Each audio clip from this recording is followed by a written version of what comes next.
Hello everyone and welcome to Season 7, Episode 7 of Pro Wrestling's Top 50. I'm your host Travis McNeil, and today we continue our countdown of the top 50 matches in CHIKARA history with match number 44 on our list, which is the best 2 out of 3 falls match for the CHIKARA Campeonatos de Parejas between the champions, the Super Smash Brothers of Player Uno and Player Dos, and the challengers, the Osirian portal of Ophidian and Amasis, from the CHIKARA Global Gauntlet Night 2 event held on October the 19th of 2008.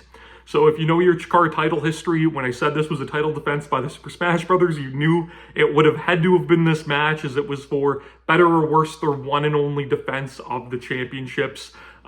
Despite me spoiling the ending already of this match, it is a fantastic bout. Our storyline going into it was really good. The Super Smash Brothers were a popular tag team out of the IWS, out of Montreal and Canada, so obviously a tag team near and dear to my heart. I've talked about it before. The IWS was kind of like my home promotion for a while, being Canadian.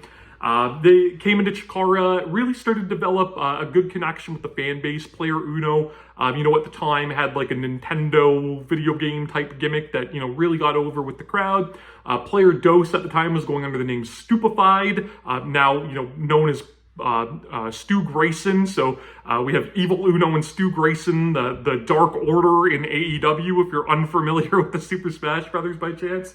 But these guys were in CHIKARA, a really fun undercard act, but they really couldn't, get momentum and start stringing wins together. And we've talked about, the Campeonatos de Parejas already on this season, and that the titles are always defended in traditional 2 out of 3 falls, Lucha Libre rules matches. But one thing I haven't talked about is CHIKARA's point system that they would use to determine contenders for the titles. And it was such a good system that I would really love to see AEW or a mainstream promotion use now, where essentially in order to get a title shot, you had to win 3 consecutive matches, collect your 3 points, and then you could cash them in for a title shot. And if you, chose not to have your title shot right away, if you wanted to save it for a big stage or a big show, any loss along the way would reset your points back to 0. So it was a really creative way to not only make undercard matches, seem more meaningful with points at stake, but give a logical reason for people to have title shots. So it worked way better than, AEW's ranking system, or in,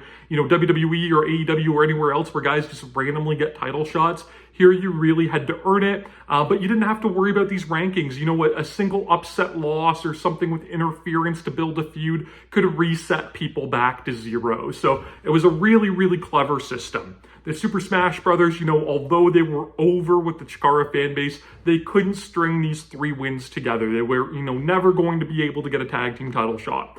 And this led to a storyline where, after some miscommunication and not being able to get on the same page, Stupefied donned a mask himself, like Player Uno, rechristened himself as Player Dos, and finally the Super Smash Brothers had reached, their final forms, we'll say, and they were able to get the 3 wins required to earn a title shot. One of those wins coming at the hands of their opponents in this match, the Osirian portal. The Super Smash Brothers would win the tag team titles from Incoherence, and this would be their first defense of the titles. Now, the Osirian portal, on the other hand, Ophidian and Amasis, started teaming together in 2007. In my opinion, both of them, despite, all of the speaking out claims and whatnot, if we look back at their history, I do think they were 2 of the fastest developing students that CHIKARA ever had. Really, really talented pro wrestlers pretty much right out of the gates. And this was actually their second title opportunity in the same calendar year. So this match was basically set up that this would be a great V1 title defense for the Super Smash Brothers to beat, game challengers in the portal. The portal still being really, relatively young into their CHIKARA careers. It was obvious their time would eventually come. But that is not what happened here. Their time came on this fateful night in Philadelphia in October 2008. And what I really liked about this match is it takes the 2 out of 3 falls formula, that we would see done over and over and over again in CHIKARA for these titles, but it adds kind of new little wrinkles into it.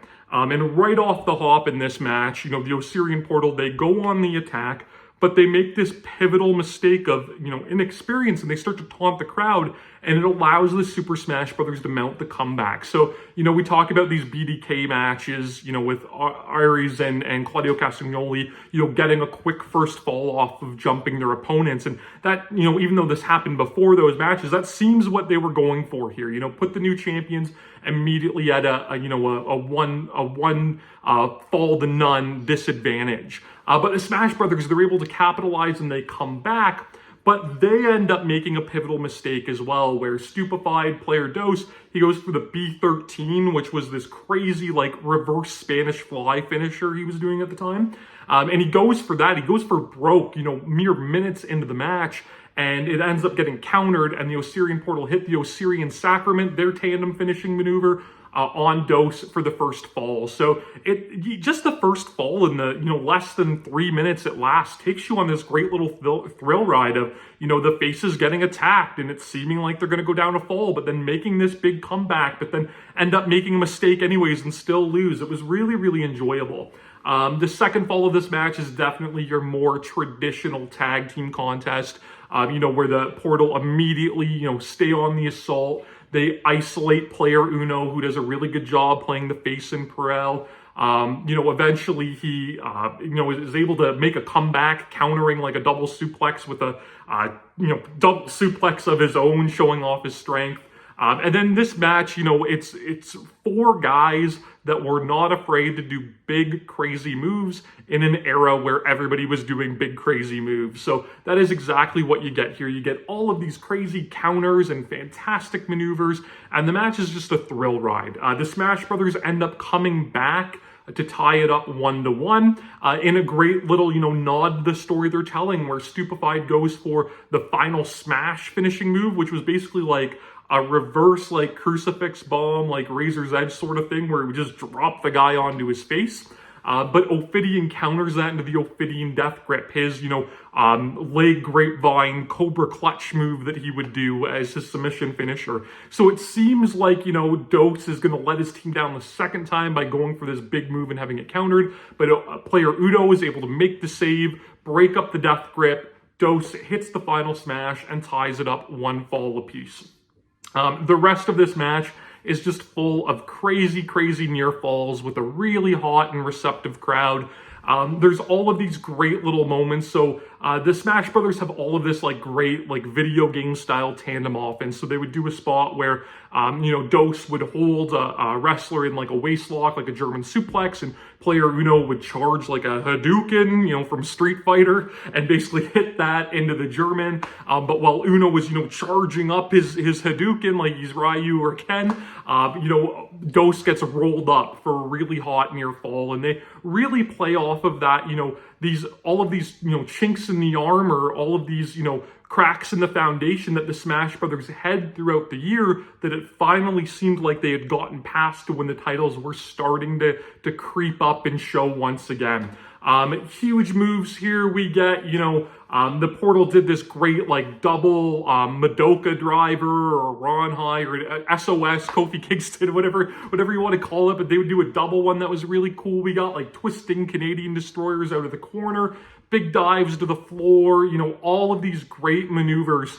And we end up getting this fantastic ending where player Dos takes out Amasis on the floor with a big tope con hilo, and it seems like, Ophidian, who had just eaten a bunch of double teams from the Smash Brothers, was going to be put to rest, and Uno, he goes for this big, almost like Pete Dunne's bitter end finishing move, but player Uno would have this game controller on his pants. And this is something that really only works in CHIKARA, the land full of goofy gimmicks where we just suspend our disbelief and, make believe and pretend with slow motion spots and everything like that. But he would have this game controller on his leg that would have a pause button, and it would lead to all these funny comedy spots through the years where he would get paused during the match and whatnot. So as he's going for this big, grand finishing move, Ophidian hits the pause button, Uno stops, and Ophidian's just able to cover him, and he can't kick out. It was a really shocking finish. I definitely, when this match happened at the time, was completely stunned that the Smash Brothers lost the title. I was also completely disappointed by it. I love those guys. But watching it back now, knowing the finish, I really do see the genius in it. And it was a great unexpected title change. And, we get a really good post-match here too with, Dos being really upset at Uno and pushing him and telling him he needs to get rid of the pants and everything like that because, it was always Dos costing them the matches. But now, Dos had given up, his own identity to become player Dos and take on this video game character role, but it was that exact same, video game character of Uno that cost them the match and their titles. It kind of weird what would end up happening to the Super Smash Brothers after this match, in my opinion. Dos would get a big singles push. He would go to the finals of the 2009 Rated Voladores, losing to Kota Ibushi, which is like a huge match, for him at the time. He would win the Young Lions Cup in 2009. He wouldn't hold it very long. He would end up losing it to Tim Donst, right when the BDK started. But player Uno, for whatever reason, I always kind of felt like just Mike Quackenbush didn't like him. And he would, never get the push that Dos would get. After Dos ended up losing the Young Lions Cup, the Smash Brothers would stick around a little bit longer, but eventually just kind of faded out of CHIKARA. But they would end up going out to California and Pro Wrestling Guerrilla, where they would become, massive stars there, being the Pro Wrestling Guerrilla Tag Team Champions, having some of the best PWG matches of all time, before unfortunately they would get stuck in Canada for an extended period of time due to border travel issues, until they would get their AEW contracts. At the time of me recording this video, it was right after the Toronto AEW shows, and there, was a reveal of Stu Grayson, possibly being back with the Dark Order. He had previously left AEW earlier in the year. I hope he's back. I don't know what'll happen. He is one of the most underrated wrestlers of the 2010, Indies boom, in my opinion. He is absolutely fantastic. Can do it all, so athletically gifted. Somebody that, AEW, in my opinion, really could have strapped like a singles rocket to in like the TNT title division, and just for whatever reason, he never really connected. So I hope he is. There's so many, dream matches I would love to see him in, and I hope we get to see him, or get to see them rather. This match, though, it's so much fun. It's, 4 great wrestlers in a great time period with a hot crowd, an unexpected title change, and just really fun, too, if you're an AEW fan, if you're a Dark Order fan, to go back and see some of these guys, when they were still relatively young into their careers. You can watch this match, of course, on independentwrestling.tv. Subscribe to my channel here on YouTube so that you never miss a video. Follow me on Instagram and Twitter at Wrestling50, and please join me again next time as we continue to count down Pro Wrestling's Top 50.